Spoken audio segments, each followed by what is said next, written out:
তাহলে হচ্ছে আজকে আমরা ক্যাসেট এসি ক্যারিয়ারে রয়েছে, এটার উপরে আমরা পুরো শেখাবো যে কীভাবে ক্যাসেট এসি কাজ করে। আর ক্যাসেট এসি আমরা স্প্লিট দেখেছি, এখন আমরা নতুন ক্যাসেট এসি আজকে আমরা দেখছি। এবার ক্যাসেট এসি কীভাবে কাজ করে, কী প্রবলেম হয়েছে এটার প্রবলেম হচ্ছে দুটো ক্যাসেট চলছে, চলার পরে একটা কিছুক্ষণ পরে মানে অনেকক্ষণ চলার পরে একটা বন্ধ হচ্ছে, একটা কন্টিনিউ চলছে। এবার সেটাই দেখবো কী প্রবলেম। চলো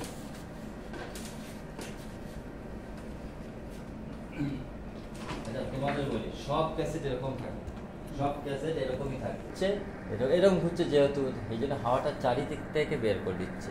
আর এর কুলিং কন্ডেন্সারটা রয়েছে এরকম এরকম এরকম রয়েছে, যাতে বাইরের ভিতরে এখানে হাওয়াটা বাইরেতে টেনে এরকম ফেলছে। আর এখানে রয়েছে আমার হচ্ছে সার্কিট বোর্ড, আমরা হচ্ছে সার্কিট বোর্ডের এটা খুলবো, খুলে আমরা চেক করবো। তো আমাকে স্ক্রু ড্রাইভারটা দেবো, রিমোট থেকে এসিটা বন্ধ করো, দাঁড়ো বুঝি, হ্যাঁ রিমোট থেকে বন্ধ করো, অফ করে দেবো, হ্যাঁ অফ করো।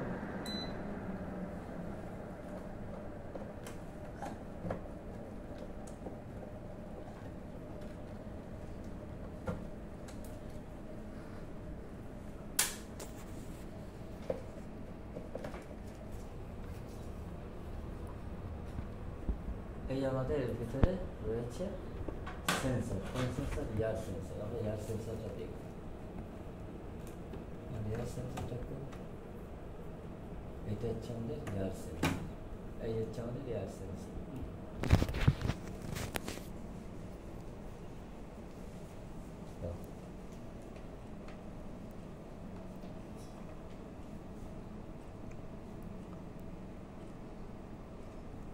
টেপটা দাও।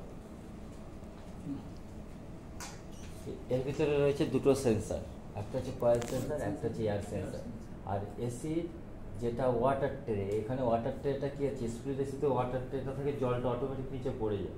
এর ওয়াটার ট্রেটা রয়েছে, তার ভিতরে একটা পাম্প বসানো আছে, পাম্প যেটা হচ্ছে স্টার্ট ওয়ান হয়ে জলটাকে পুরো প্রেশার দেয় বাইরে ফেলে দেয়, বুঝতে পারছি। এরও সেকশন রয়েছে, ডিসচার্জ দুটোই পাইপ আছে।